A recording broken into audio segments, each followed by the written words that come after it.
All right, so here we are with 5 Live Code School. We're picking up, working on an application to basically work with products. We're implementing create, read, update, and delete. And along the way, we're reinforcing some of the fundamentals of JavaScript. So Sudesh, if you look at that link, let me go ahead and actually click on that and put it up on the screen for people to see as well, so they can see the actual URL for this link. Now let me share my screen.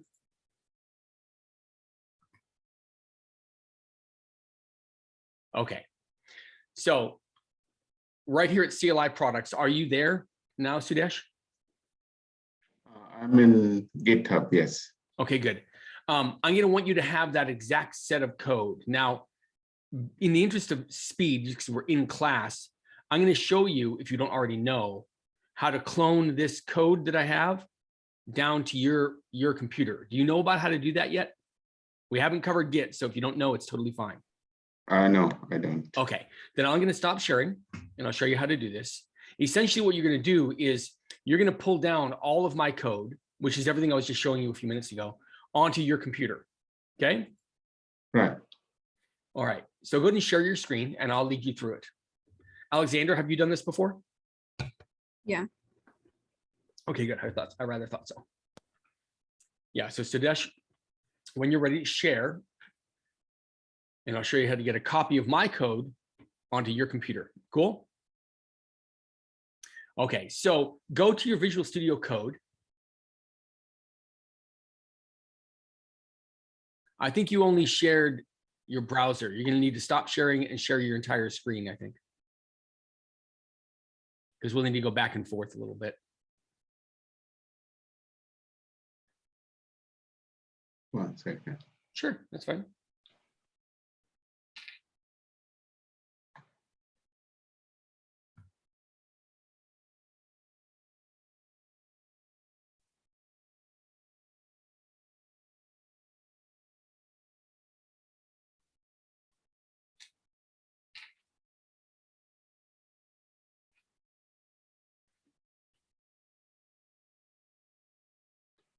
Share.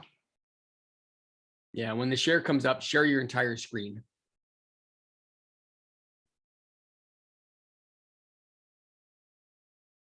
Somebody prompting me screen. Say it again. It's only prompting me the share a Zoom. specific screen. Yeah.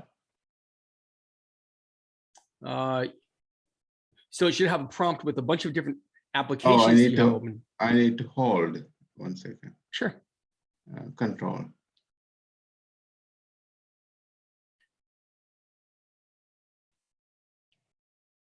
Oh, awesome. Yeah. Okay, good.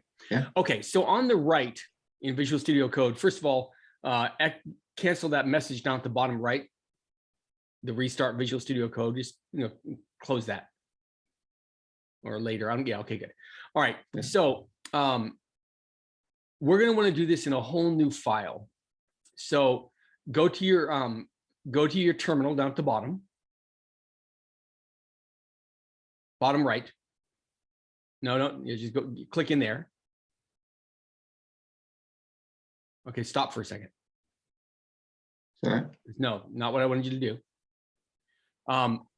Enlarge your Visual Studio Code so we have a lot more real estate. Okay, good. Now, go slow here, okay? Mm-hmm. On the bottom where you have terminal, you now have 2 terminals open. They're both called PowerShell, and they're both, and you can see them listed on the right. You see that? Yeah. On that lower one, hit the trash icon, make that go away.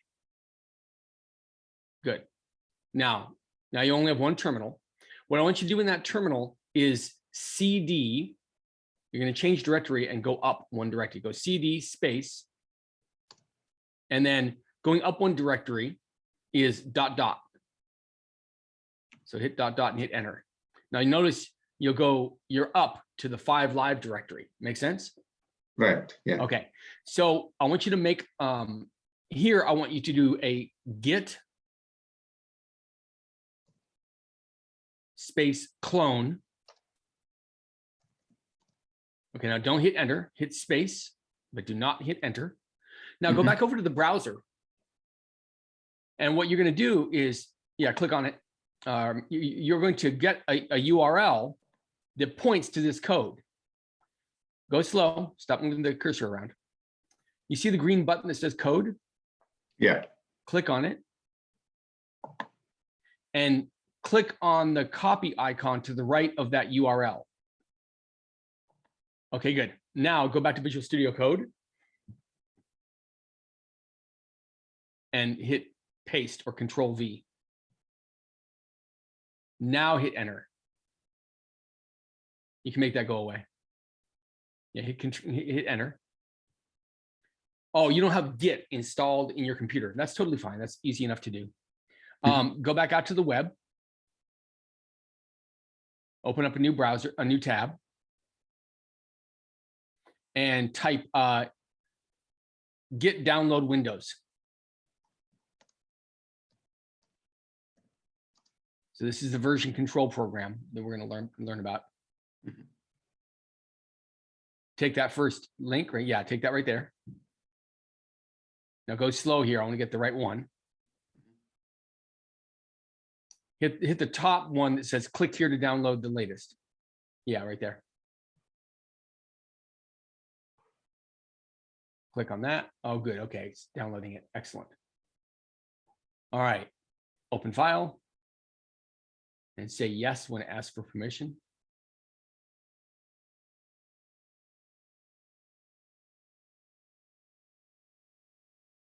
What's happening on your end? It's giving me the option, select components. Okay, it won't let me see that. Just take default on everything. Okay.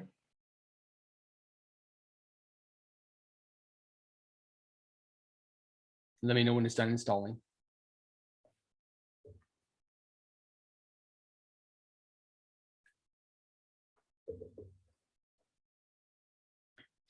Anybody following along trying to do this? Just take all the default options when you install Git.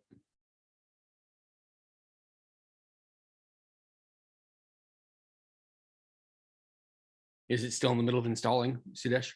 Yeah. Okay, good. What kind of a computer do you have? I know it's running Windows 10, but is it a laptop? Is it a desktop? It's a laptop, yeah. Oh, good. What brand? It's a book. Okay, good. All right. Is it decently powerful? Yes, yeah. Good.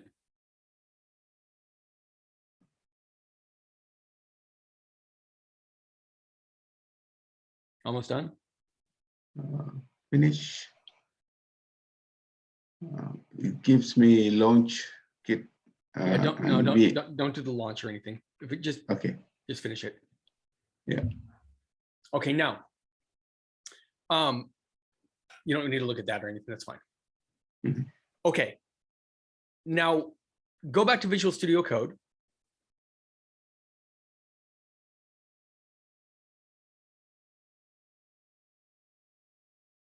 No, go back to, yeah, okay, good. And hit up arrow and hit that enter again. See if it'll work. Okay, now notice it's still not recognizing Git. So this is an educational moment. Alexander, I want to check your knowledge level on this stuff as well. When you're operating from the command line, do you know what kind of thing is meant to be the first word you type? I don't think so. Okay. In general, in fact, in almost every case, when you're at the command line, the first word you type is meant to be the name of a computer program that you want to use. In this case, we want to use a computer program called Git. When I was sharing my screen and I went to start the project, I typed npm space start. In that case, the computer program I wanted to use was called npm. And when you want to, another way to start up the project, as we've seen in past classes, is to type node and a space, and then the name of the file that you want to run. In each of those 3 instances, that first word is the name of a computer program that actually exists on your computer. Now, the way the command line works is it reads through the first word, in other words, it reads until it hits a space. And it takes whatever that word is, git or npm or node or one of a bunch of different words, whatever the word is, it starts running through a collection of known programs and tries to find a match. Any questions so far? Now, there's only 2 ways that the computer at the command line can really find out what program to run. The first is this. If that computer program exists in the actual same directory that you're at, that's where it'll look there first. And if the program is there in that directory, hey, it's no problem. But if it's not, then it goes to this list and says, okay, does this word that someone typed in, git or npm or whatever, does this word that someone just typed in match anything in this list I have? Now on a Windows computer, and actually on Linux and on Mac OS, the place that is stored, that list of all the possible programs, is called a path. More precisely, these operating systems have a thing called environmental variables. A bunch of different things that the operating system can use as it's doing its job. I want to look at those. And what I'd like you to do, this can be interesting because you didn't share your entire screen, did you?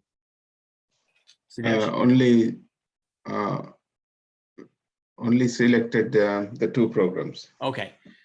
Did it not give you the option to share your entire screen? No. It's so weird. All right, I'm gonna take over for you, and I want you to follow along and do what I do. Okay. Yeah. And if at any point I go too fast or you have questions, as usual, stop me. It's totally okay to stop me. I can go on. Okay. Yeah. Okay. So from your search bar at the bottom left, type environment. Don't hit enter on anything. Just start typing environment, and notice what's coming up.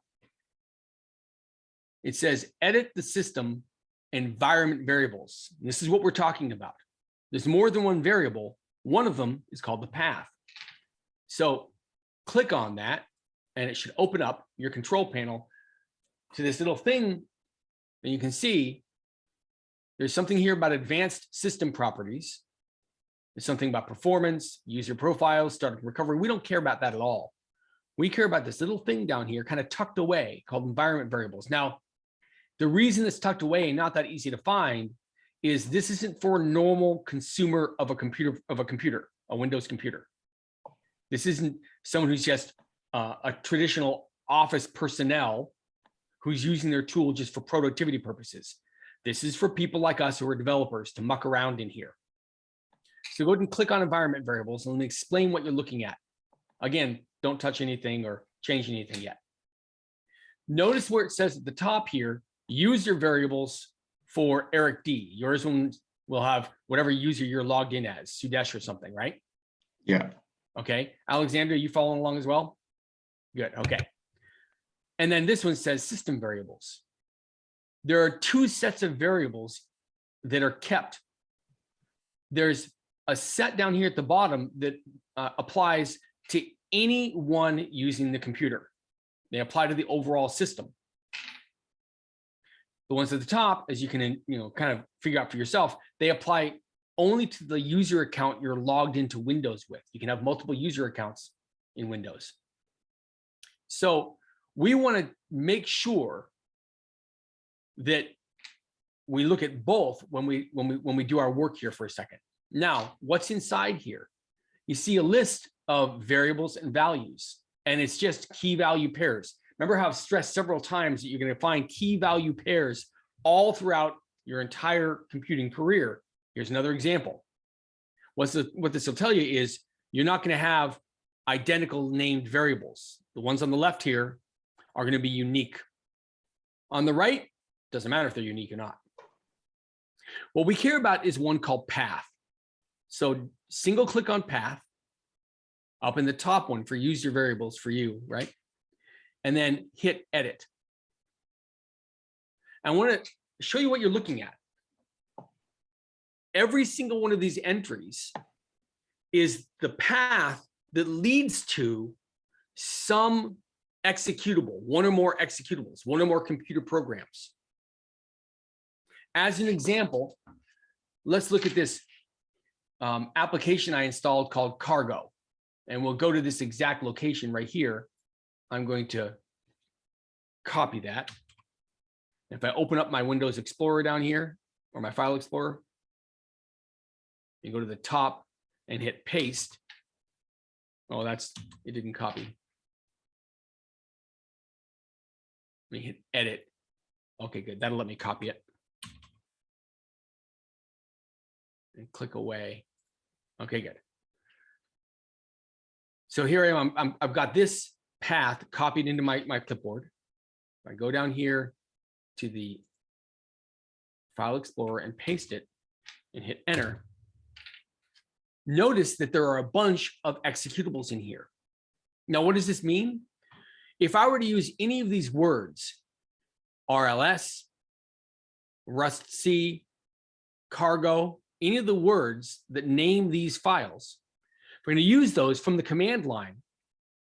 Remember that the command line first is going to look in its current directory.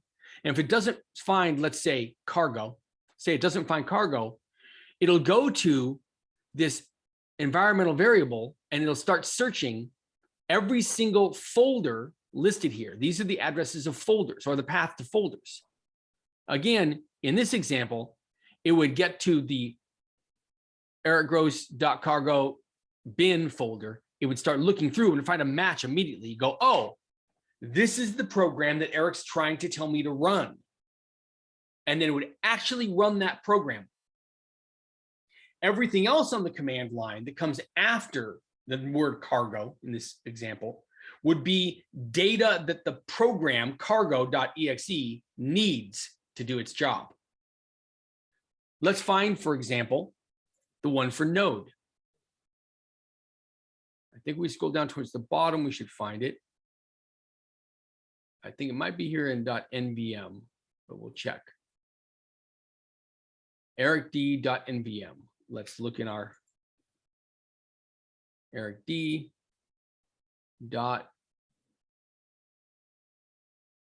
I'm not finding. I hate this way it's organized. Let me do view details. There we go.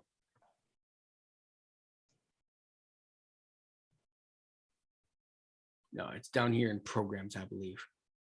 So let me go to C, program files.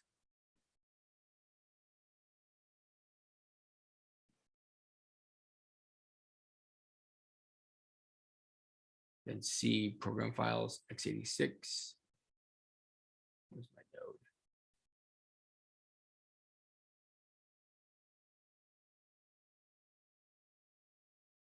I forget where they store this.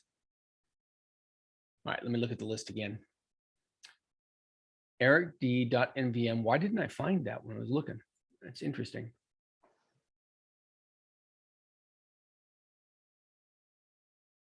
Eric. I'll find it this way.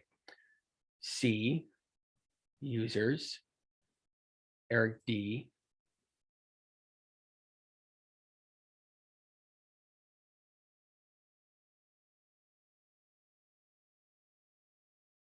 Huh. Why am I not seeing .nvm? That's actually kind of odd.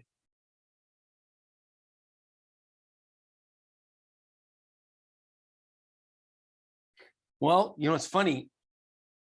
When you delete a folder, it doesn't necessarily, it's not going to remove it from the path variable. All right, fine. We'll look at a different one. Oh, here's Git. This is the one that that we're installing. So if we look at that path, program files, Git, and binary, that's what bin stands for, binary. Let's look at that path. So C, program files, Git, and then the binary. Notice there's 3 executables in here: bash, Git, and sh, which stands for shell.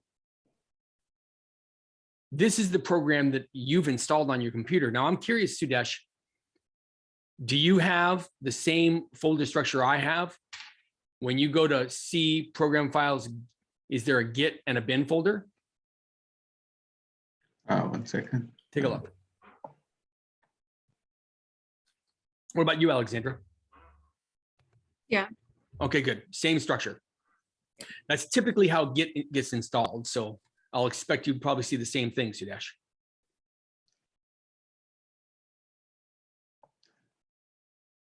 On the edit environment, I see. Oh, no, I don't want you to look at edit environment. Look at what I have in front of me. I have a file explorer. I want you to open up a file explorer. Yeah. And I want you to go to C, program files, Git, and bin, just like I have.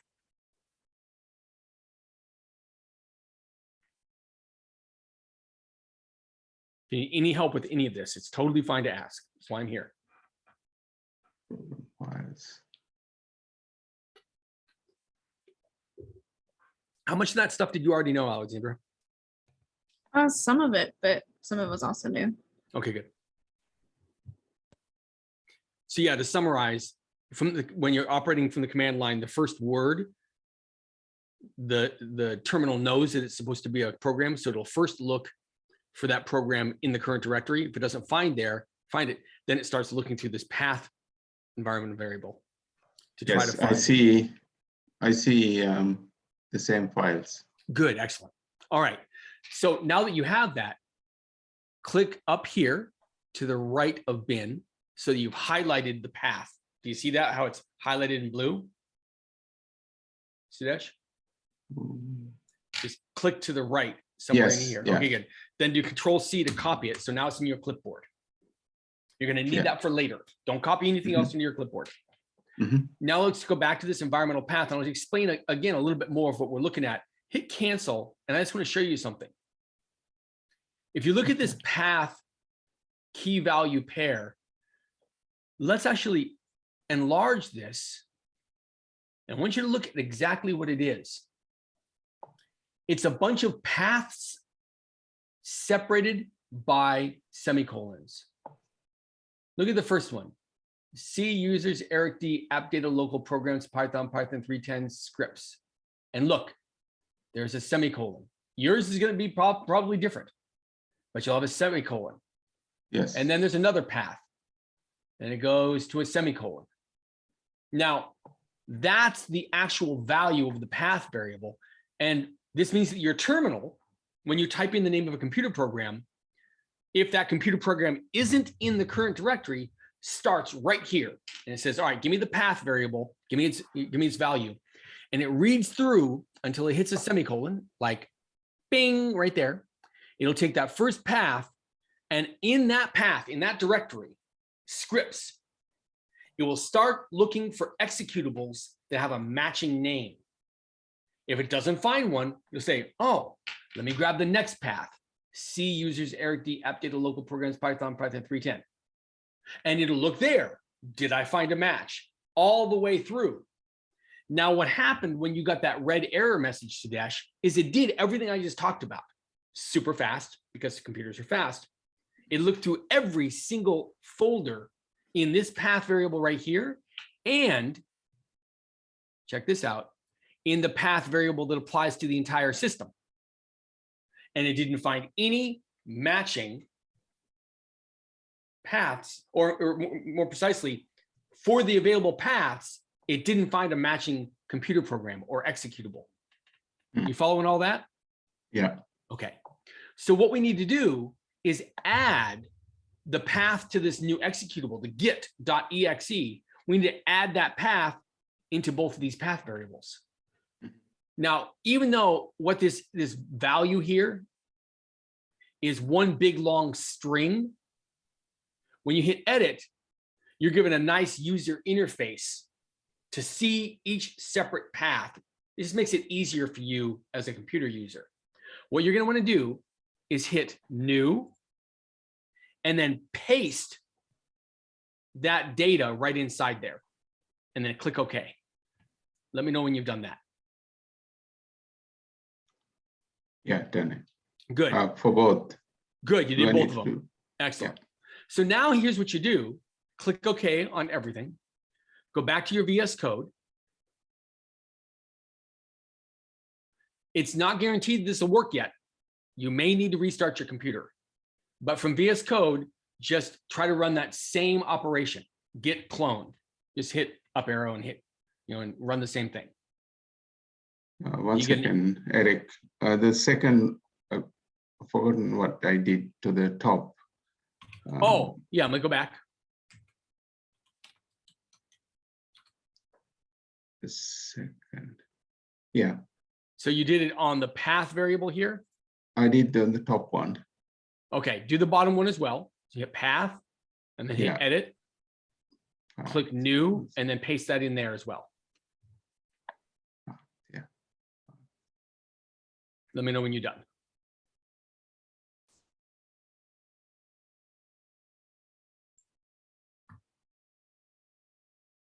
Yeah, both done. Okay, good. All right, now go ahead and share your screen. I'll stop. Make sure to share both your browser and your VS Code.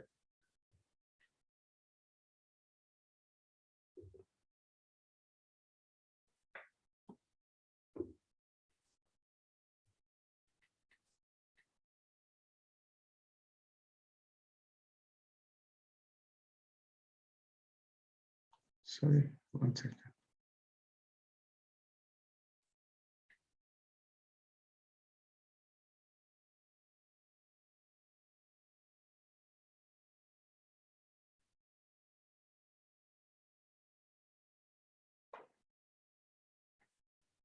Awesome. Click OK on the system properties dialog. Good. And now go to VS Code. Down in the terminal. Hit up arrow. And hit enter to see if it'll work. Okay. You're going to need to restart your computer and log back into the meeting. Okay. Okay. So go and do that. And we'll see you shortly. Okay. All right. Now, Alexander, while he's doing that, were you able to, did you take a crack at working on anything else? Not really. I read through the how to write to it, but I didn't actually try doing it. Totally fine. Okay. Let me go to share my screen, and while he's busy logging off and on, let's just talk through this. What do you think the right approach is to doing a delete? Never mind the code, but just conceptually, what do you think we should do?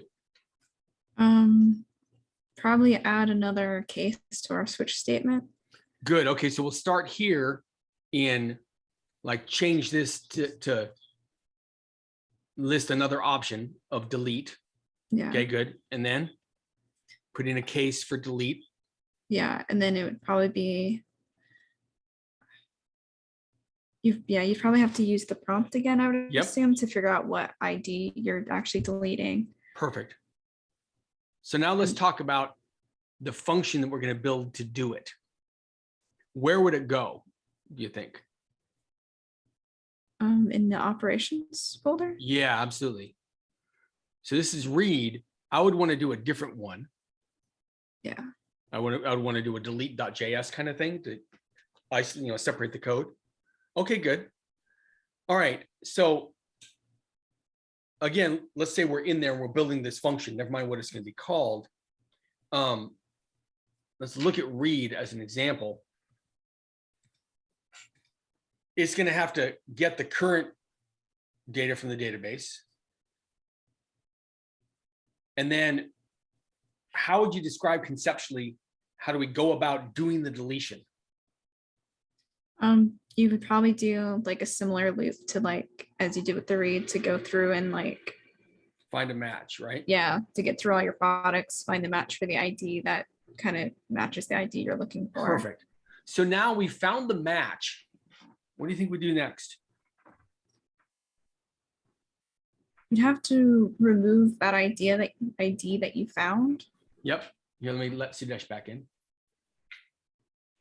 Good. So we've removed it. Now, what have we removed it from? The database text file. No. Just the array then? Yeah, because if you look right here, we have an in-memory object called products. It's an array. That's the only thing we've removed it from first. Once you've removed it from the array, now what do we have to do? Would you have to rewrite the text file? High five to the computer. That's exactly it. You're going to want to remove the current contents that are there and replace it with new text that represents the new smaller array. We've removed one item from the array, right? Yeah. Okay, good. Good. That's exactly the right concept. And we're going to build that out tonight. Let's get Sudesh caught up to speed real quick. Okay, Sudesh, can you hear me? Yeah. Awesome. Yes. Okay, go to share your screen. Let's see if we can get this bad boy working. Okay.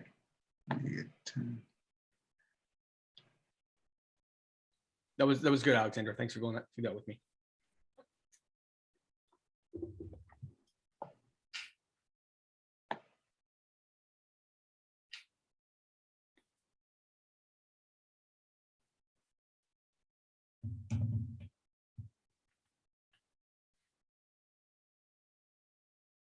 Okay, good. So yeah, go ahead and go to go to the web first and grab the URL again, because it's probably not in your clipboard. So click on the code, the green code button, and then copy the URL to that repository. And the command again is git clone and then paste in that URL. Git space clone. Good. Hit enter. Now, go ahead and cancel that out. And let's just look through that message. Don't do anything else. Let's just look through all the console messages. The first thing, it said cloning into CLI products. Show me where that is. Yeah, right there. Good. Okay. Now, these messages, the first several are going to be what's happening out on GitHub. Specifically, this collection or repository called CLI products. You can see it on the left-hand side in the browser. So the first few things happen out there. From the point of view of your computer, that set of files out on GitHub is considered remote. And that's why the next four things are prefaced with remote. Enumerating objects, counting, compressing, all of those are happening out on the remote computer, in this case, GitHub. You following so far? Yeah. Okay, good. Little housekeeping thing. And then finally, there's the last two happen on your computer. Receiving objects and resolving deltas. Now, we're going to get into the details on that when we study Git. It's enough for you to know that all the files in that collection out on my repository have been copied down to your computer. Okay. Now, you should be able to see, oh, this is interesting. That was a horrible mistake. We did that from the wrong directory. I forgot Yeah, it was fine. I'll show you how to solve it. Mhm. So down in the terminal, go cd space ... Remember, we did that before, but you restarted the computer and I forgot that. Good. Now hit up arrow a couple of times to get back to the git clone. Do it here. Yeah. Yeah, hit git clone. Good. Now I need you to open up Visual Studio Code in that. There's a new directory. Hit dir to list all the directories. Type dir. All right. Now you should have one in here called CLI products. Do you see it at the top there? Yeah. That directory just got added when you did the clone. What happens is you do the clone operation. It creates a new folder at the current location with the name of the repository out on GitHub. And inside there are all the files. So you need to CD down into, just slow down, let me tell you what to do. You need to CD down inside of that new folder. So do CD space and then CLI-products.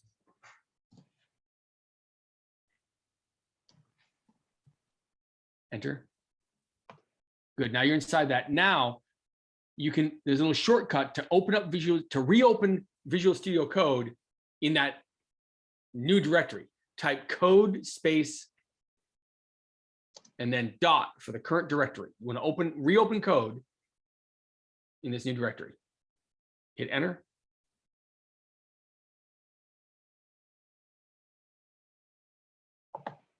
Right. Now, it probably opened it up and we can't see it because of the way you're sharing. Oh. Did it open up another? Yeah. It opened up another Yeah. instance. Didn't it? Yeah, another one. Yeah. Good. Then close this instance, the one you shared. Just close it.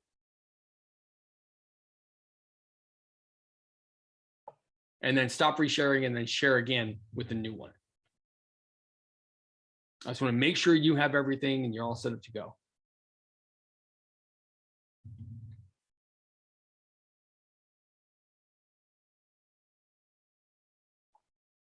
Good, you are. Notice you have all the things I have, a data folder, node modules, operations, you have all that stuff. Okay? Yeah. All right. So now open up a terminal.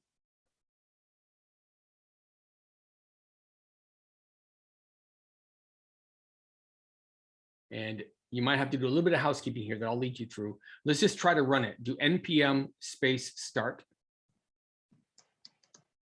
to run the computer program.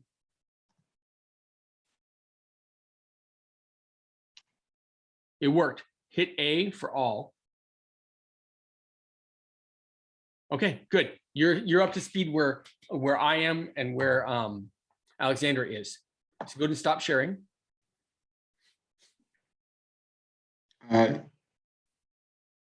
It's giving me the prompt ID. I will, Yeah, I know. That's because you haven't made the Yeah. change that. Yeah.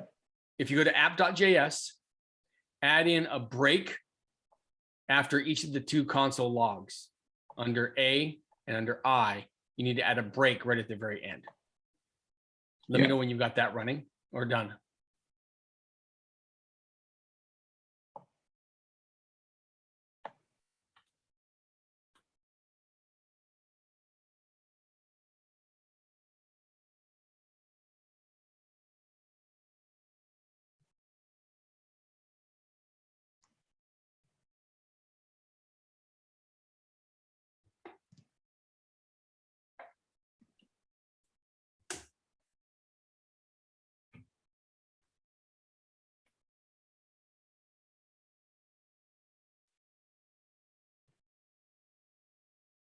You done, Sudesh?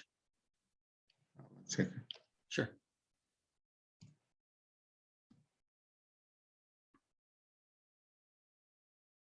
Yes.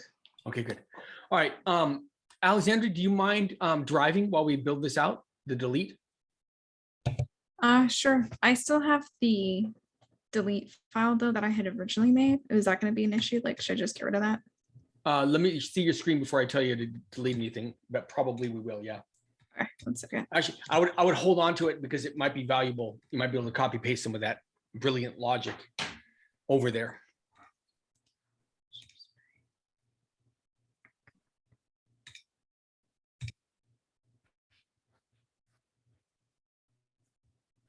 Okay, so yeah, let's just start building this out. So Sudesh, while you were logging off and logging back on, for the environmental variable thing, I was just discussing with Alexandra how to go about the next thing we want to build, which is the ability to delete an item. And remember that we want to delete it from the actual text file up in the data folder called db.text. That represents our permanent storage, our persistent storage of information. So why don't you go ahead and talk through it again, Alexandra, what our approach is going to be each step of the way as we build this out. Okay, so we'd want to add like another option into our console log to ask for Good, excellent. the delete. Yeah. And then add that case into our switch statement down here. Mm-hmm. And then add another prompt to actually get that idea.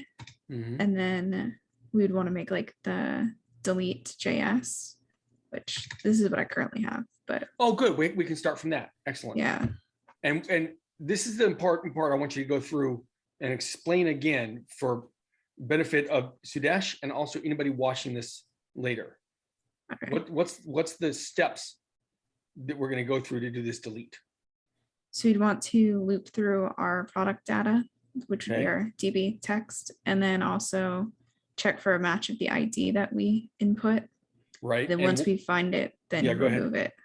Okay, good. Now, clarify, if you will, what we're going to remove it from first, and then what we need to do with it. When we say remove it, what does it get removed from first? The array. Good. What's the array called in your code? Here it's the temp array, I believe. Good. You did this temp array thing. Okay, excellent. And that's where on line 11, you did a slice, correct? Yeah. Good. Okay. All right. Now, how do we populate this array you have called temp array? How does it get its data? Through the loop that we're going through? No, in line 5. Oh, line 5. When we first create temp array, Oh, it's a copy of the current products array. yeah. Okay, good. All right, good.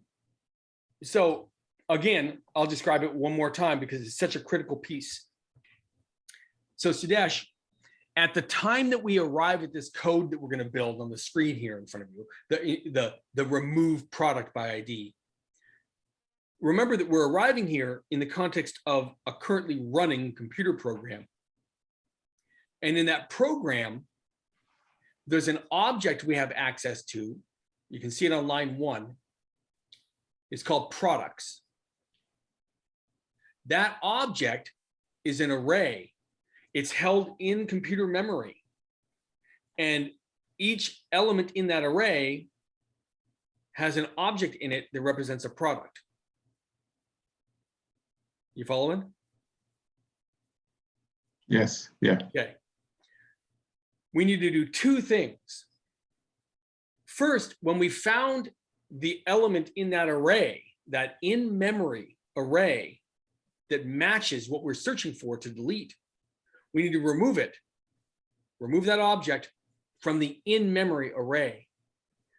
We then need to take that in-memory array, which is now 1 element smaller, and use it to actually change the content of the db.text file. Click on that if you would, Alexandra, the db.text. So let's say we deleted item number 3, the desk. In memory would be 5 elements in an array. When we remove that middle element, the desk, from that array, now suddenly our in-memory array only has 4 items. We need to go back down to text from it. So we'll take that array with 4 items, we'll convert it, each item in it, into a text format called JSON, JavaScript object notation, which is how the text in front of you is formatted. We'll convert it into that, and then we'll erase everything in this text file you're looking at and replace it with the text of those new objects. You follow that so far, Sudesh? Yes. Good. All right, so that's what we're going to build out. So Alexander, go back to the app.js and let's start in the order you were talking about. On the console log, I think we might want to start to improve the user experience here a little bit. And rather than having one big long sentence, maybe we can do several successive console logs that list, say one thing like pick from the following operations, and then on each line has one available operation. You follow? I think so, yeah. Okay. So you want me to rewrite this? Yeah, exactly. So pick from the following operations. Now, Then I think you might be able to do on, that I'm not sure whether in this console.log you can do a return to the console. I don't care too much about that. Just do another console.log, one for each of our operations. So do a colon list all products. And then do another one for the I. Find individual product by ID. Another one for delete individual product by ID. So we'll do it D.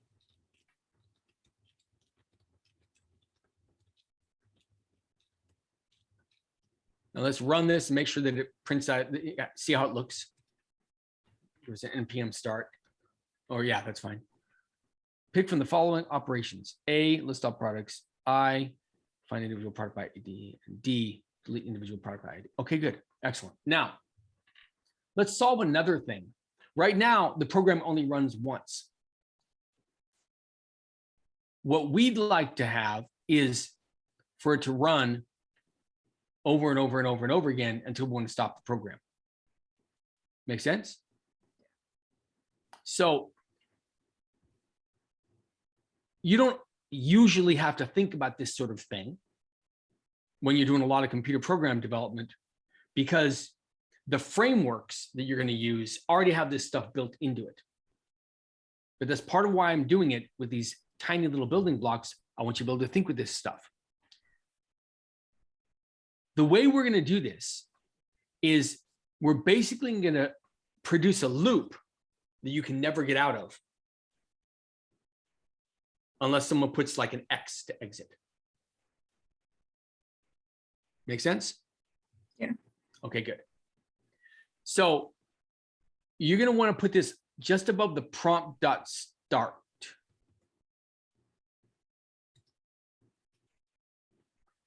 And it's going to be a while loop. Inside a while, inside the parentheses here, we're going to put a Boolean expression. For example, you might do while, this is totally hypothetical, other instances. Let's say you were like trying to do some sort of operation on every single student in a class. You might do like while student count greater than 0 in here. And as soon as student count is 0, because we've handled every student, then we pop out of this while loop. You guys follow that logic? Yeah. We're going to do something really funky here. Just type the word true inside there, which means we're always going to do the while loop. We'll never have a false. This is like an infinite loop. We're going to give ourselves a way out. Don't worry. So give me a space and then curly brackets. Yep, hit enter. And now take all of our code down below and put it inside the while loop.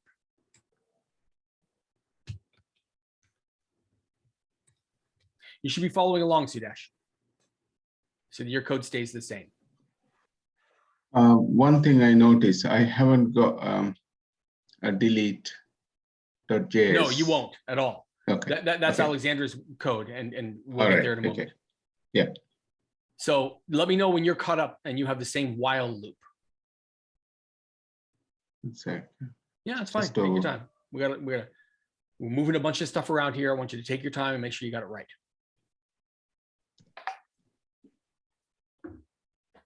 Now, Alexandra, how do you think we could exit out of this while loop? Would we add like an option to the case so that like a prompt is like, do you want to Yeah, stop? yeah, let's do that. Don't type it out yet, but yeah, absolutely. But my question is, do you know what the syntax is, or do you know how to look up the syntax for how to stop this thing? Because it's just going to run forever. Wouldn't you just set the loop to false or? Well, you can't do, you're writing the code there while true. So would you like return false? Or Nope, no? there's no Oh. return from it. It's just literally going to run forever. Why don't you see if you can Google how to get out of a while loop? I think see- I might have just shared my VS Code though. I don't know. Can you see this? No, but that's fine. I don't care about I just want you to look it up. Sure. Sudesh, are you caught up to where Alexandra is? Yes. Okay, good. I'm not. Let me put my VS Code on another screen and I'll do it. All right, so.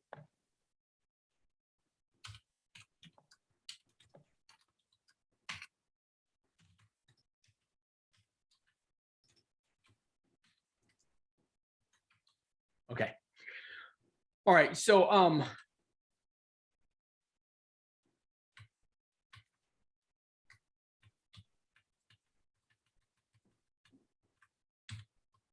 there. So you find anything? It looks like you can end it with a break statement. Yeah. Does that mean it Excellent. will end like automatically just from the cases? That break only exits from the switch. Oh, okay. A switch is also a loop. One of the things we familiar with, and this, I know I probably sounded like a broken record during the first several classes, but these 5 fundamental computer program elements are so important. Entrance point, variables, control and branching statements, subprograms, and exit point. For each language you learn, you should learn all of the control and branching statements. If, then, else, while, switch. These are all examples that are used in many different languages. So this switch, it's a control and branching statement. It's a router. It's a traffic cop. It says, just based on the input coming in, here's one of 2 or more possible paths you can take. So when you type break, say on line 33, if you hit that, it's only exiting from the current control and branching statement that you're in the scope of. Does that make sense? Yeah. Okay, good. Excellent. All right. So first, let's see if this runs, and then we'll worry about breaking out of it. So I think we should all do this down on the terminal. Do an npm start, or however you start your program. You can use your node as you're doing, but do an npm start. Eric, can you give me a couple of seconds? Ooh, we're in an infinite loop.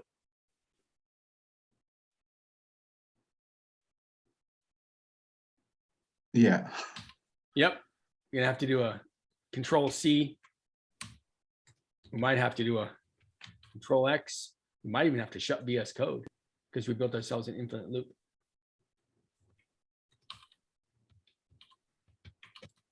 Yeah, just shut VS Code and start it up again. I remember when I was very, very young, learning to program. If you did something like that, you'd have to turn your computer off. You're a toast. Now there's a lot more protections against it, but infinite loops are very real, as you just seen. Yeah. All right, so let's figure out why we had that problem. Do you want me to share screen Yeah, again? go and share again. Yeah.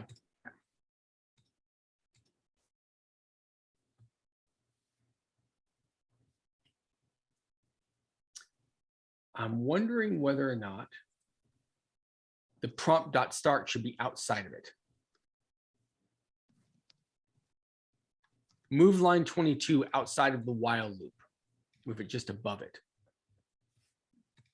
I can do the same thing.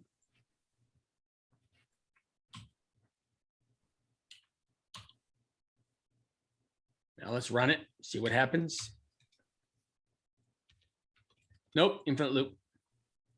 All right, good. Go ahead and stop the VS Code. Don't do it if you haven't. It's just an infinite loop. All right, let's explore this in a little more detail and see why. Because it should do that for, oh. Because on line 24, oh, console.log, no, the prompt get. That's weird. I don't know why it's doing that. It should stop at line 28 or 29 in your case, right? Should stop there and go, hey, prompt, and then nothing should happen. It should be waiting for you to enter something. It shouldn't keep on going and do it over and over again. All right, let's think about this. Okay, let's do something a little more ugly on it. Let's use a stay, like a Boolean outside of the while loop to turn it off, like you were talking about. So create a Boolean in there. I'm going to do this as well. We should all do it. And this can be, you see, let stay running. I like that. Equal true. All right. And so then on your while, just say while stay running. Remember, that means while stay running is true. It's just shorthand. And then let's just see if it'll turn it off by itself. Let's see. Let's do it. Yeah, let's build out our case D for delete. Once you go after the case I, after break there. Yeah, case D. Just keep doing that as well. Case D. And then type stay running equals false.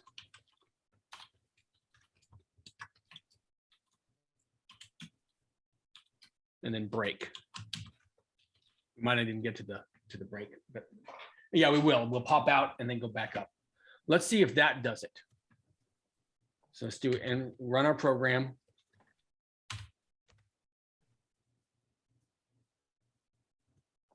It's still doing it. Yeah, because it's the same logic as well. That is odd. I think there's something about how while works that I don't know. Everybody shut your VS Code and start it back up again. By the way, us working through this, it illustrates something as well, which is the value of using these pre-built frameworks. As you're going to see in some of the work we'll do within a week or two, when we start building a little more complex JavaScript applications, we're going to start with a bunch of code to begin with, a running computer program called a framework, and it's going to have all this kind of stuff already built in and figured out. But I want you to know what is necessary to produce something that just sits there and provides the availability for a user to do something until you want to close the program. All right, let me start my VS Code here again, and I'm going to do some Google action. Let's see if we can figure this out, okay? I'm going to take over for a second on the screen. Do you mind? Yeah, go ahead. Okay. All right, let's do here and then go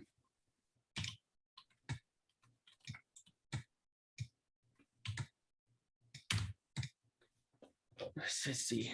W3 School is probably the best.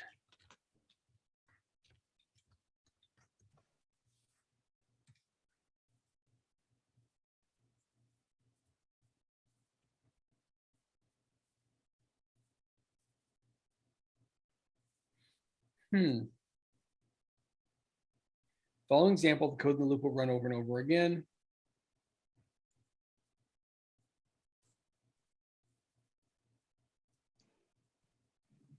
It's interesting. The thing that's killing me is, let's look at our logic here. Let's just go through step by step. We start here, we import our libraries. We're using this prompt library. We're importing these functions from our operations folder, the read.js file. We start the prompt. It says while stay running, so we know this is true. It should log this to the console. And right here, it should just sit and wait for us to enter something.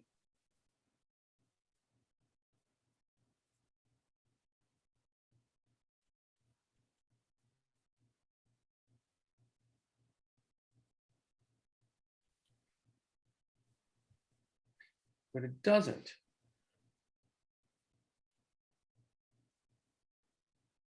Instead, it prints off. I didn't change mine. Can you I'm gonna share your screen. Let me get caught up to where you are, okay? So you want me to share mine real quick? Yeah.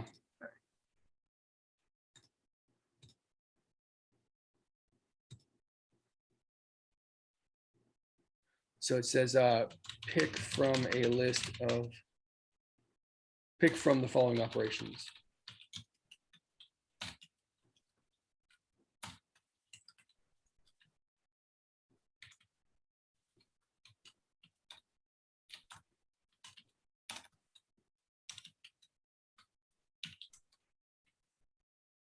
Then a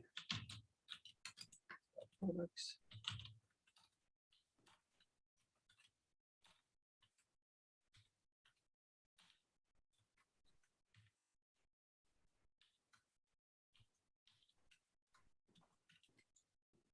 What do we have? I.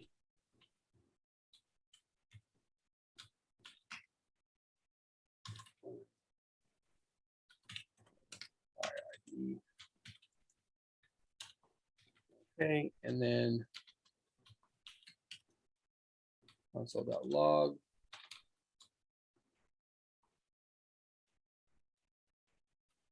AID. D. Delete. D.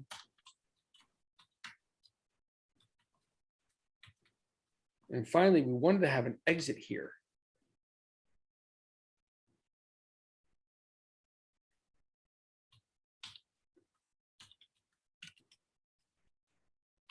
So let's do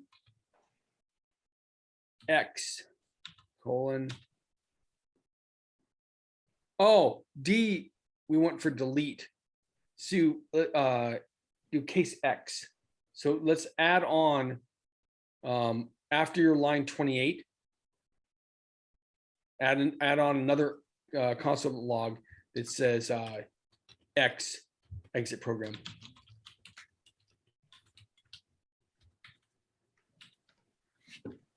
All right, and on line 41, change that to case X. So I still don't get, I'm gonna run mine real quick. Don't everybody do this, otherwise you're gonna have to shut it down again.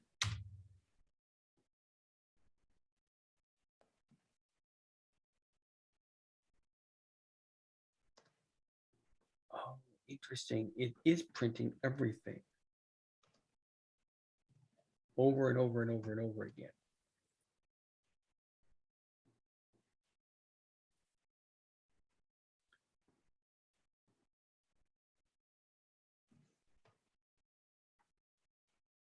All right, so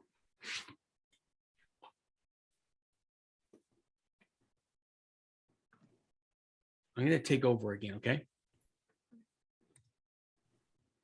See if we can figure out what's going on here. So I should have something pretty similar to what you have right now.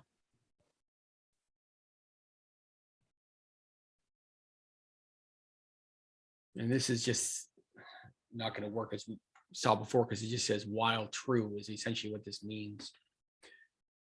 Pick from the following operations, prompt.get. Why isn't this working? JavaScript while loop.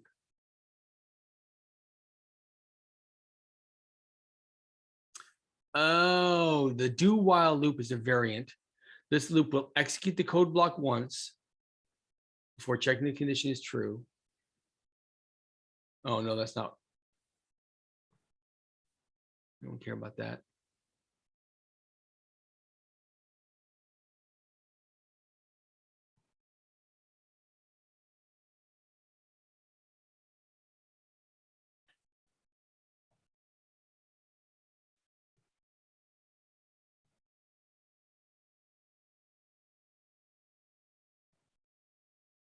Huh. All right, let me see if we can figure something else out here.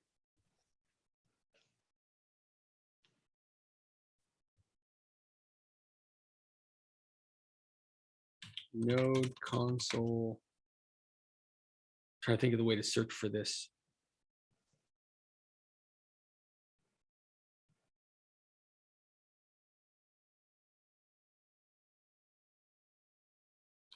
Prompt while loop JavaScript.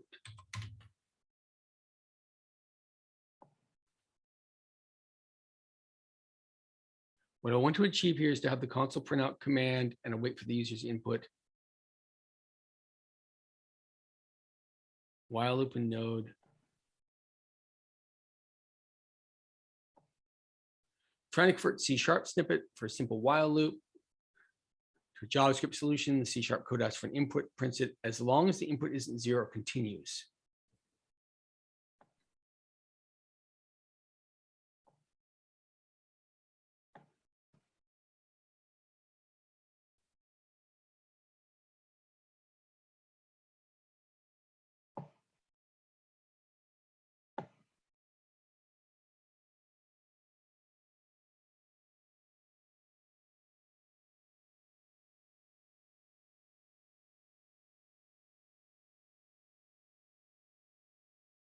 Yeah, I don't get it.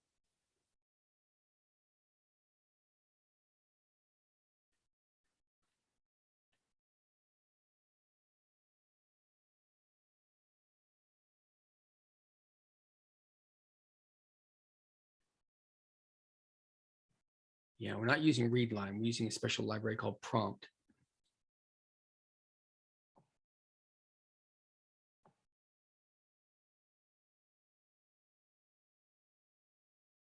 Accept input with the command line node.js. Yeah, this is a different library. This is using a library called readline. We're not using that. Prompt library.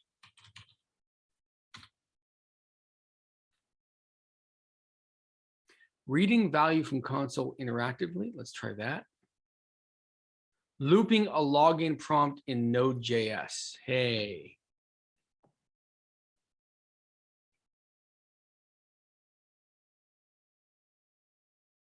Prompt. Okay.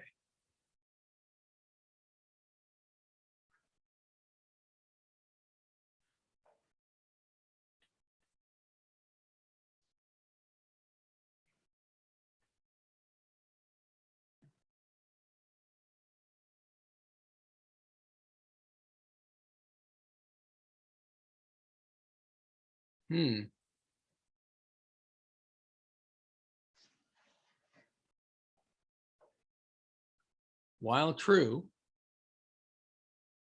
prompt. I don't know why it keeps on going. Here's the thing we have. This is a while true because we've set stay running to true.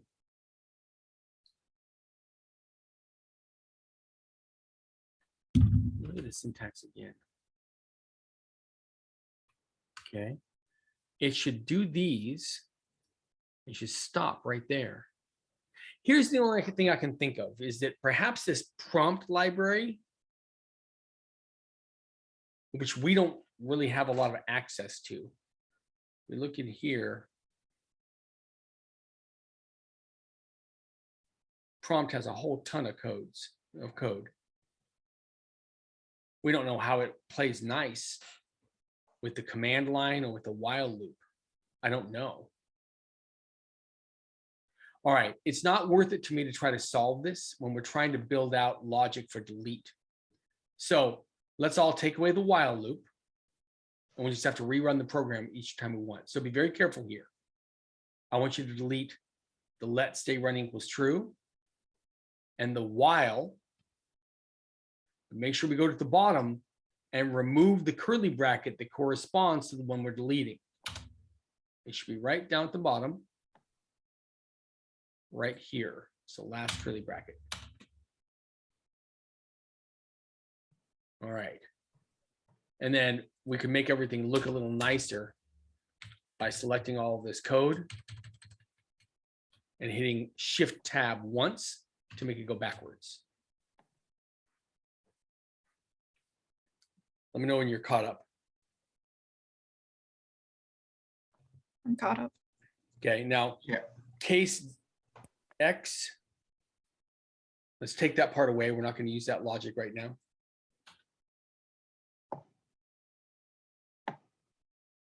Case D, that's what we're going to build. That's our delete. All right, let's see if this runs. Make sure we didn't break anything. Everybody run your program. All right, good. So it has the prompts. Let's do an A, make sure we can list all products. Okay, that worked. Run it again. Do an I and do whatever product you want. I'm going to do number 1. All right, good. So it prints off data for the toaster. If your program isn't working for both list all products and list an individual product by ID, tell me. Okay, good. All right, now let's switch back to you, Alexandra, and let's see if we can build this baby out. Sorry, Eric, mine not working. Okay, good. Go to share your screen.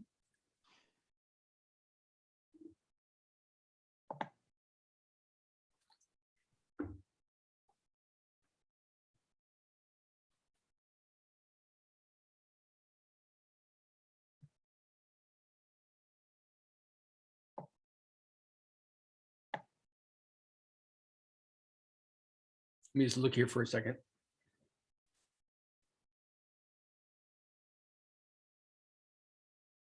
Delete line 40.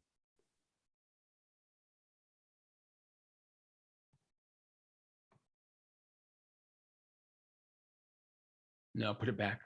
Control Z. Control C. Z. Control Z to put it back. Okay. And one more time. It's not back yet. Okay. All right. Let me look at this.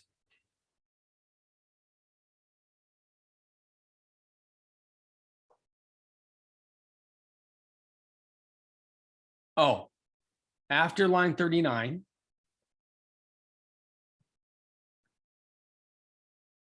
First, line 39 needs to be tabbed backwards once. So it's lines up with the rest of the case statements. There you go. Okay. At the end of line 39, hit enter. And then tab once. Now do // for a comment. And then type delete logic goes here. We'll replace that later when we build it out. And hit enter. Type break, semicolon.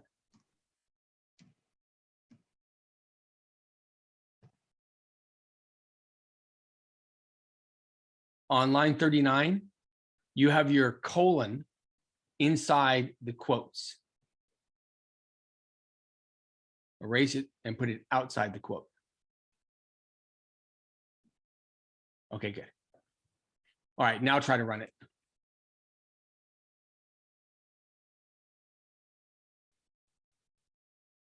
Okay, do an A to list all. that worked. And Yeah. run it again.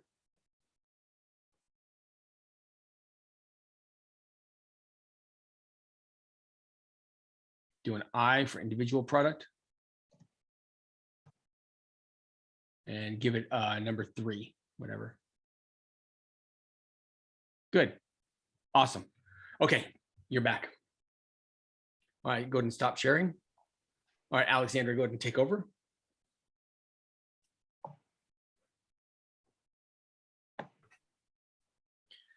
So inside 39, this is where we're going to call whatever function we're going to build that will actually do the deletion. So we're going to put the deletion function inside the operations folder in something called delete.js. Now you don't have one of those yet, Sudesh. So inside the operations folder, just add a new file and call it delete.js.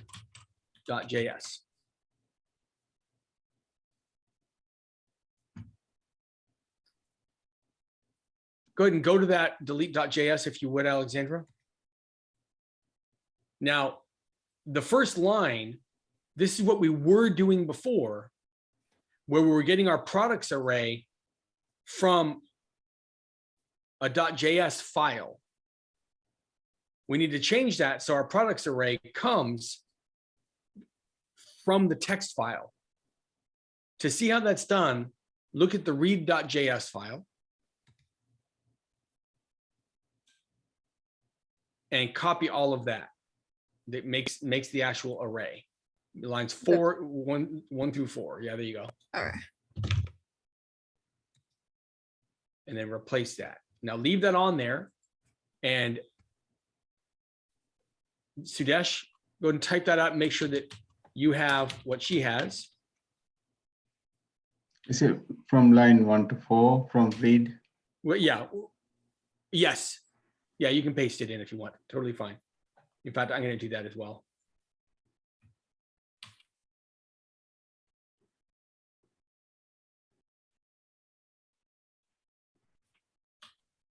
So now we have access to the actual products object. Good. Okay, excellent. Now we're making a function. Let's do export the function. And you're calling it remove product by ID? Yeah. Build yourself one there as well, Sudesh, like she has. Yeah. Now let's see, inside it, let's make sure we want all the same logic.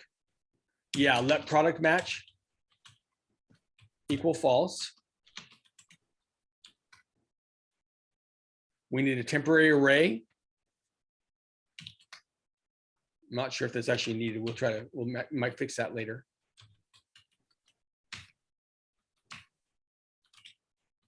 Make it equal to products. And now we need ourselves a for loop.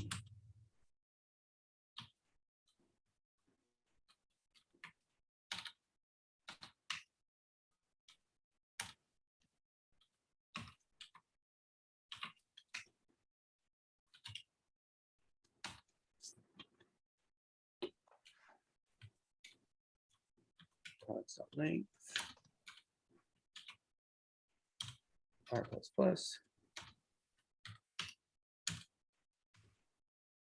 Check for a match. If products at element I double equals the ID that we passed in, this is where we have fun. All right, so what I'd like you to do,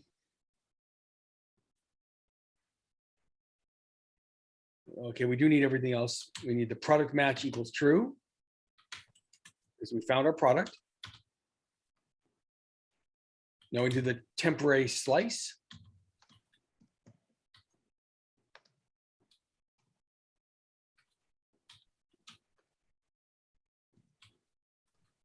but it's after temporary.slice that we need to do something weird. What do we need to do after that, Alexandra? Actually, hold on. Sudesh, where are you at in typing all this out? For loop. Okay, good. All right. Get to the point where you've built the if inside there. If products I equals ID. Let me know when you're done with that if loop. Yeah. Okay. You're there? Not yet. Okay, that's fine. Yeah.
How you coming? If product ID. Okay.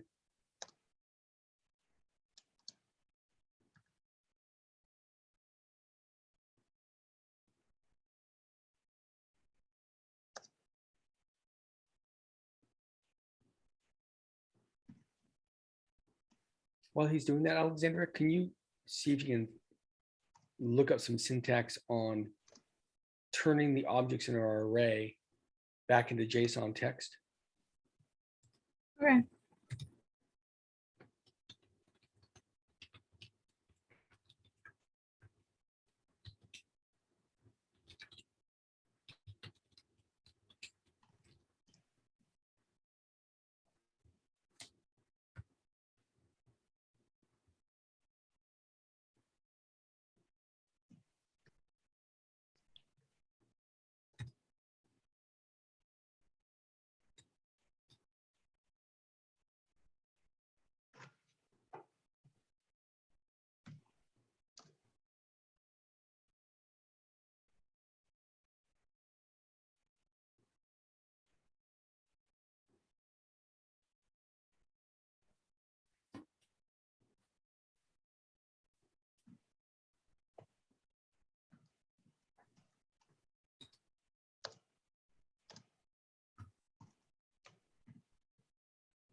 It looks like you can use Stringify for that.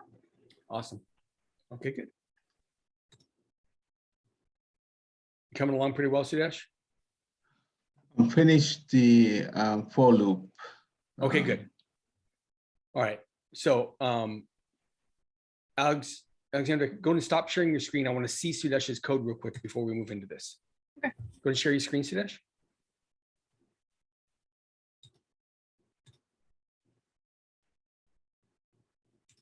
All right, let me just look. Export function, root product by ID, product match equals false, temporary for, right? If line 12, it says product match dot match. The dot match, that take that away.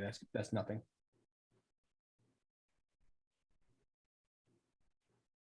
Okay, good. Slice. Okay, good. Excellent. All right, go ahead and stop sharing. Alexandra, go ahead and take over.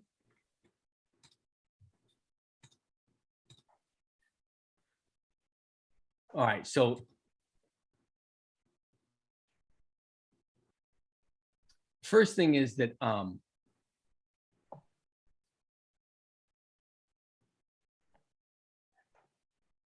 after we slice on 13, go ahead and hit enter and give yourself a little bit of room there. Okay, that's where we're going to build our code. Now, I want to write the comments for this. And then I'm going to want you to take a crack at writing it. So do a comment of let's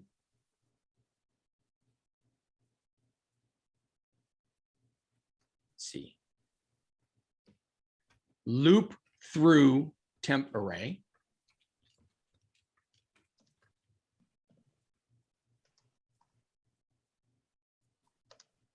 Actually, above that, put another comment. Delete contents of db.text. We want to erase everything. And then now go to the end of line 15, hit enter, give ourselves another, okay, another comment. For each item, convert it to JSON string, then write that string to db.text.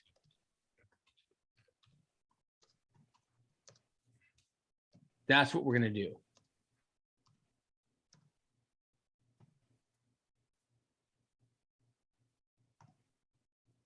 Make sense? Yeah. Okay, good. All right. So once you Google how to delete the contents of a text file in Node.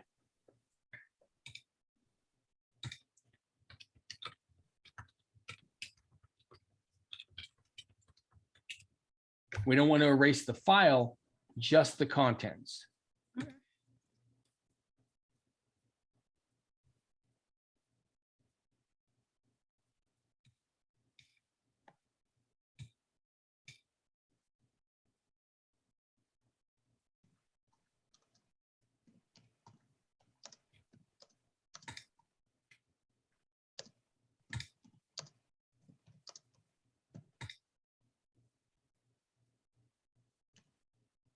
And yeah, you should be looking this up as well, Sudesh. See if you can find anything about how to delete the contents of a text file in Node.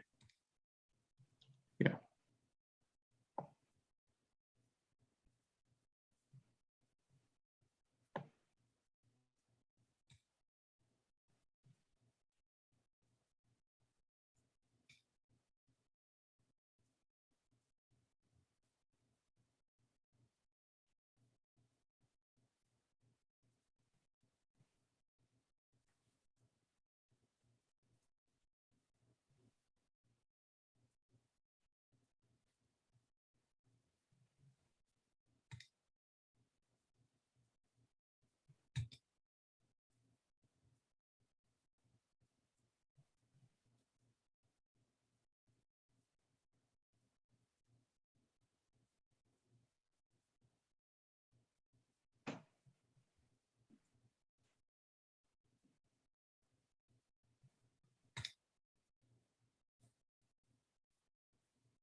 What do you think?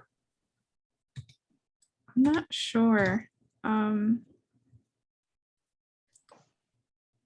was looking at a couple different answers and it looks like they all do it differently. So I wasn't sure which one like actually works. Are you able to share it? I can stop share and then reshare so it shows my Yeah. browser. Awesome. Let's see. Which screen is that?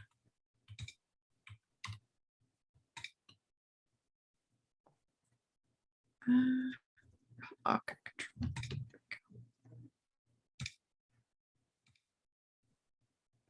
Can you see the? Yeah. So Go this to the was very top. Let me see what the question is. Okay.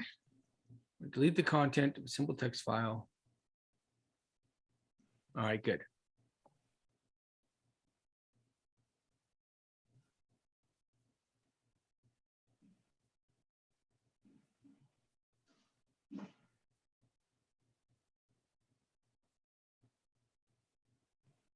Okay, good. I like the idea of truncate. It sounds like truncate will do it. Let's see if I'm finding anything different.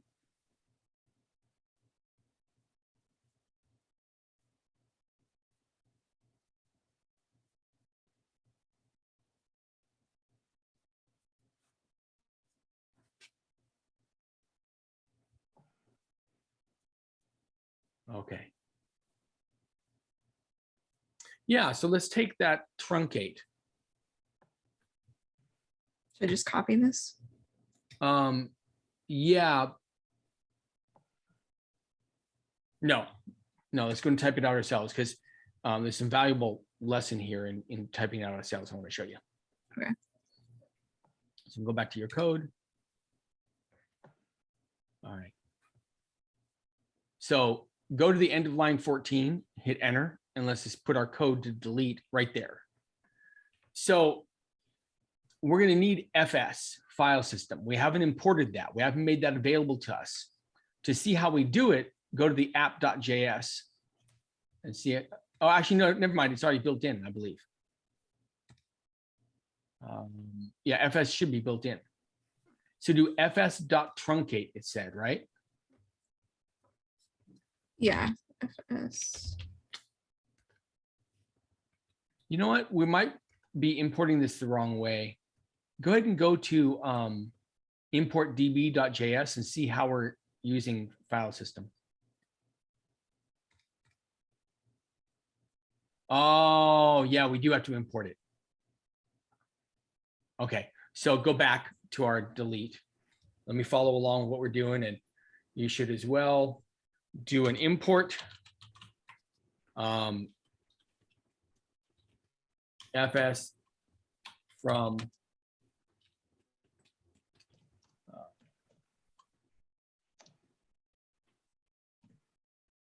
it's FS, right? Yeah. Import FS from FS. We're going to get the whole library. Would that be correct? No, and the reason why is this. If you put it in curly brackets, what it means is go to the end of the sentence, the library, in this case, FS or file system, reach inside there and only import specific functions. What we want to do is import the whole thing. Oh, okay. And so, yeah, take away those. And that way, yeah, now you got the whole thing. So now, yeah, go ahead and on line 16, erase it all the way back to the dot. Hit dot, and let's use Visual Studio and start spelling truncate. Okay, good. Let me do that as well.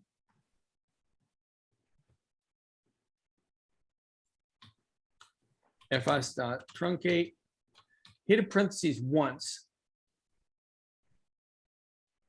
You have to hit enter. You hit enter to take truncate. Okay. Hit parentheses. Now I want you both to look at something. The Visual Studio tool is helping us here by giving us hints on how to use this function. At the top, it shows truncate, which is the name of the function. And in parentheses, it has a number of different items. It's got a path, a length, null, undefined, and a callback. But notice on the far left, it says one of two. And it's got up and down arrows. Do you see that? Yeah. Click on the down arrow for a second. This is a whole different syntax for it, a different version of it, if you will, that takes different parameters, a different set of parameters. We're going to get into this later on, but the concept here is what's called overloading. You're taking the same name of a function, in this case, truncate, and you're making multiple versions of it that take different parameters. Now go back to the first one. Notice that at the top there, where it says truncate, that in parentheses, only one of those items is in blue. That's because that's the only one that's actually technically required. Is give me the path to the file. That's all we actually need to give. The other ones, we don't need to do anything to. So what is the path to this file? Give me a single quote, and then a dot, and then a dot and a slash. Let's see if we can navigate up. Let's see, we're trying to go from, where are we in? We're in delete. We're going to go up a level, and then down a level. So type data, and then slash, and the name of our file, db.txt.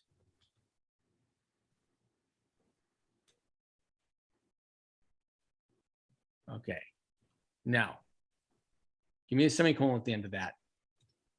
This next part is super important. We're going to try to test this code, but if it works, we're going to completely kill the contents of db.txt, and it's pretty valuable to us. So for right now, to be safe, go to the contents of db.txt, copy it, and put it somewhere else in another document. Yeah. dbcopy.txt, you're a genius. Good. All right, I'm going to do that as well because I don't want to lose it. Do that as well, Sudesh, okay? Yeah. dbcopy.txt.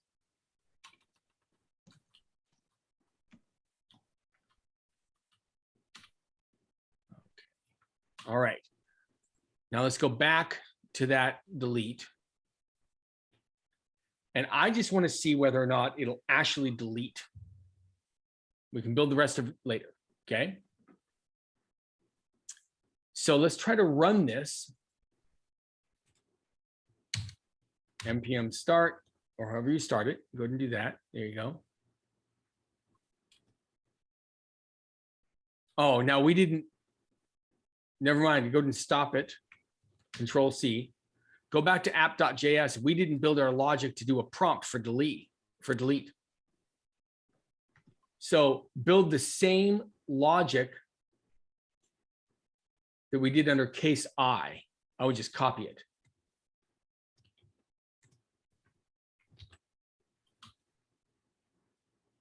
If you have any questions about what she did there, Sudesh, let me know. Yes. If you weren't here. So the last prompt. Yeah, like show him the exact part that you highlighted and copied. Highlight it again. Okay, there it is. Leave that on the screen. Yeah, put that prompt in to the D case.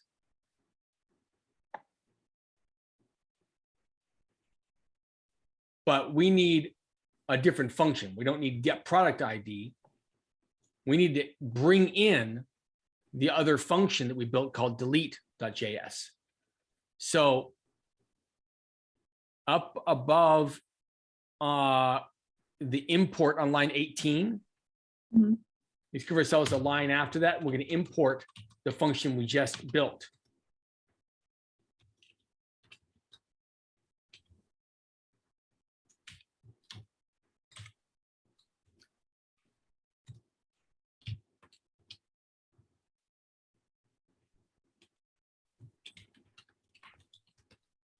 Remove product ID from operations/delete.js. Okay. Now the text is shaded out because we haven't used the function, that's all. All right, good. So now we can use that remove product by ID down inside our delete switch case.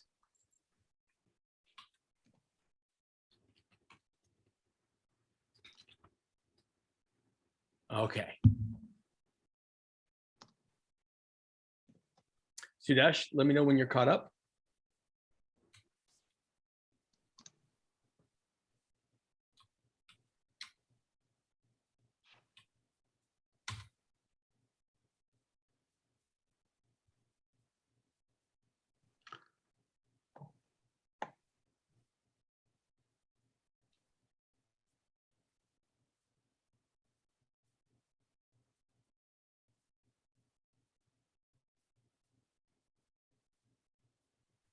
Let me see this error you're rocking, Alexander. What happened here?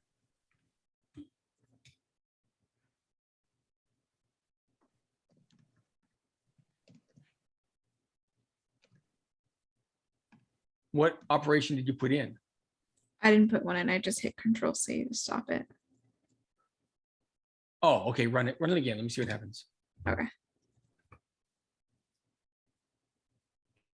Put a D in. Okay, good. All right. Give me 2. Type in 2.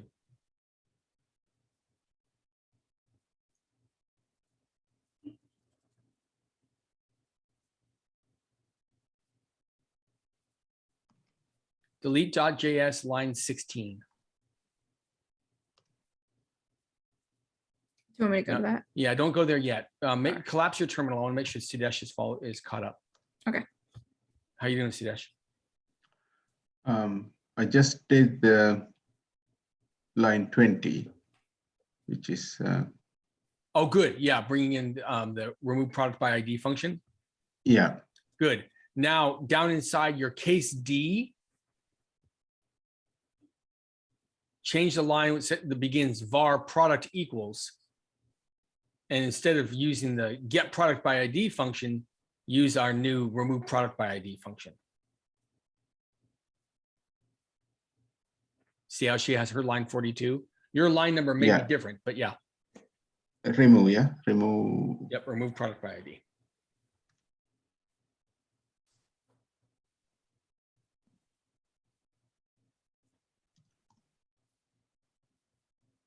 Yeah. Okay, go ahead and go to your delete.js if you would.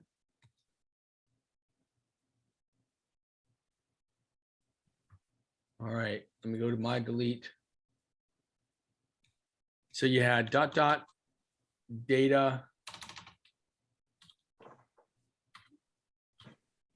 and then db.text,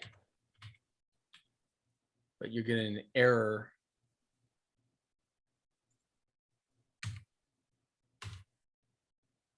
Let me make sure I can replicate that same error.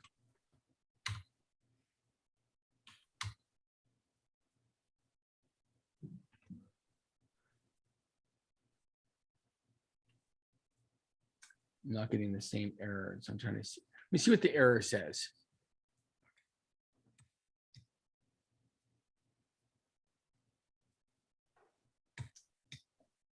Callback must be a function.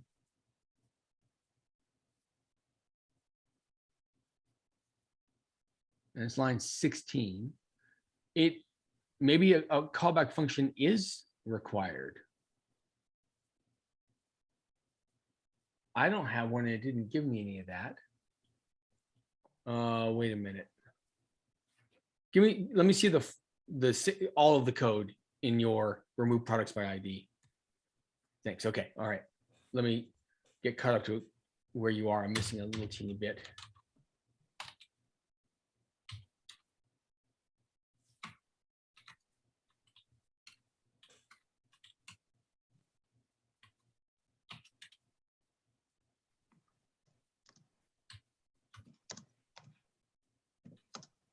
All right, let me run it. I want to try to replicate the exact same error.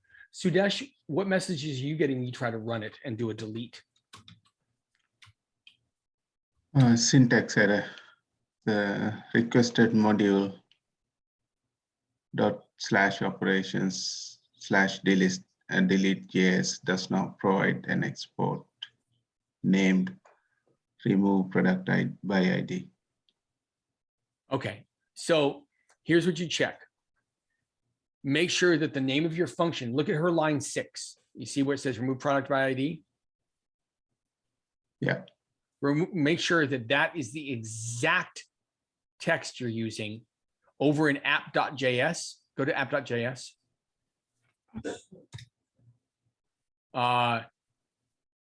On her line 19, see how she calls it remove product by ID? Make sure it's the exact same text. You should copy and paste it. Right. I go get product ID over there. Okay, good. Awesome.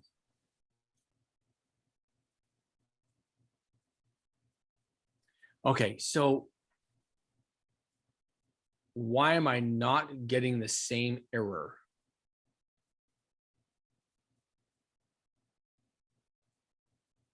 What I'm getting is undefined, but it isn't truncating.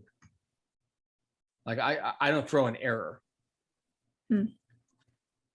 So let's follow along from app.js. You're typing D in. Prompt.get ID. Let me look at that. Function. Right. Var product equals remove product by ID. So you're passing in result. All right, let's use our debug skills here. Can you put a breakpoint on line 42? Also go to the remove product by ID function. Do you mean like up here or in the? No, the actual function, which is in your delete.js. Okay. And put a breakpoint right there on line 7. We'll just go through it step by step. And then go to the debugger. Yeah, I want to make sure that that Sudesh can follow along. Sudesh, did you fix that syntax error? Yeah, it's the same one now. The same error she has? 1 second. I need to run again. Sure. I got prompt operation. So Right, absolutely. So put D for delete. Yeah. And then 1, 2, 3, 4, or 5. I don't care which.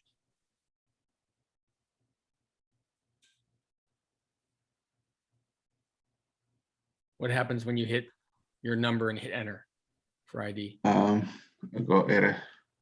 What error is it? What does it say? It says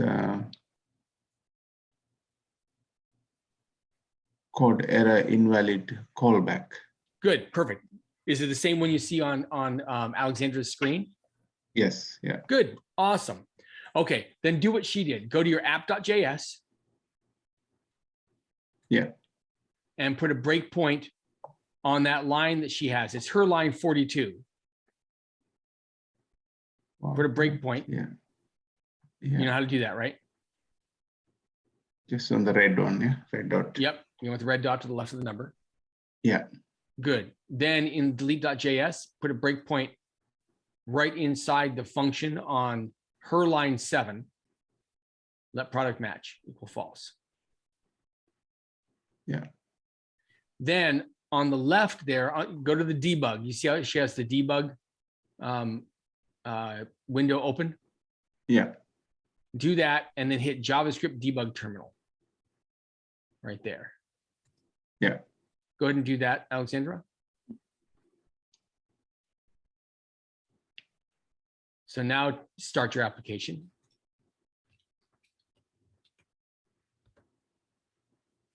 The debugger is attached. All right, now do a D and pick a number. All right, so just scroll over result.id to make sure that we have the number 2. ID of 2. Okay, good. So hit continue.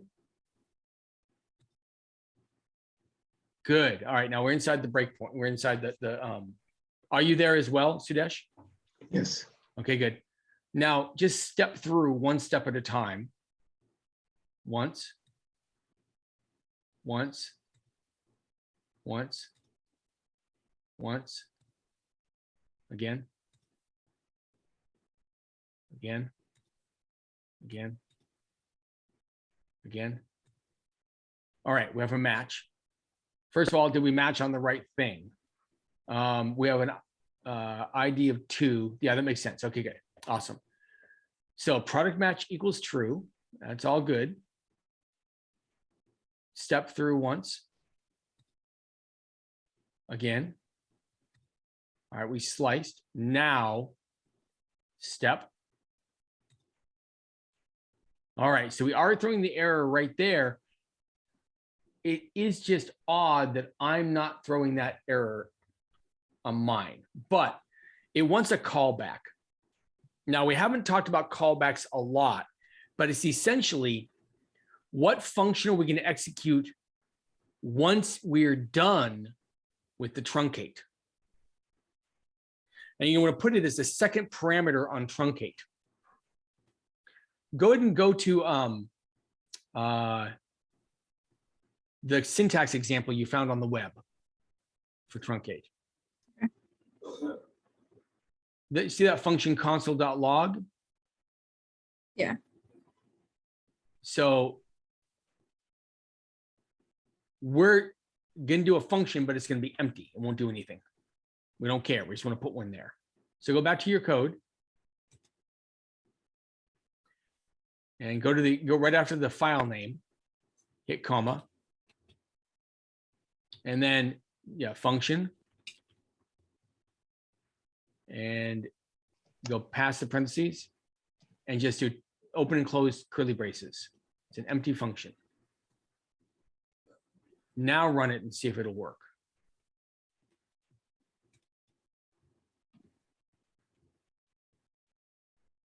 Oh, I read in the debugger again.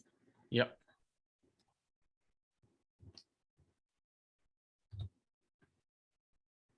So hit continue. Now to make this faster, put a breakpoint on the on line 16, the truncate. That's all we really care about is that line. Or so just hit continue. Yeah, just hit continue. All right, step once, and let's see if it'll do it. Okay, so it executed it. Now, did it actually delete the contents? Look at the db.txt file. They're still there. So it's not working, but it's not throwing an error. That we can work with. That's fine. Okay. All right. I'm looking at the time here, and I'm going to have to end off. Okay. I want you guys to try to solve this in the intervening week. If you can't, that's fine. But use some of the chat that we have in Discord to try to solve it. I think I saw an example when you were poking around that might help. For example, one of the things we can do instead of trying to truncate it, we can overwrite it with an empty string. There might be a way to do that, to just write new contents to the file of an empty string. And that way it's sitting there waiting for us to add new lines. Okay. Thank you guys for working through this. There's a lot of stuff. So your homework is to try to work through to build out this actual delete function. I will watch Discord as you're trying to figure it out. I'd like it if we get a solution in the intervening week. So if you're beating your head against the wall, just reach out, put something in Discord, show code samples of what you're trying. We'll figure it out, okay? All right. Okay. Cool. Well done. Alexandra, you have a good night. Sudesh, you have a good day. Thank Have a you. good night. Thanks. Yeah. Good night. Thanks, guys.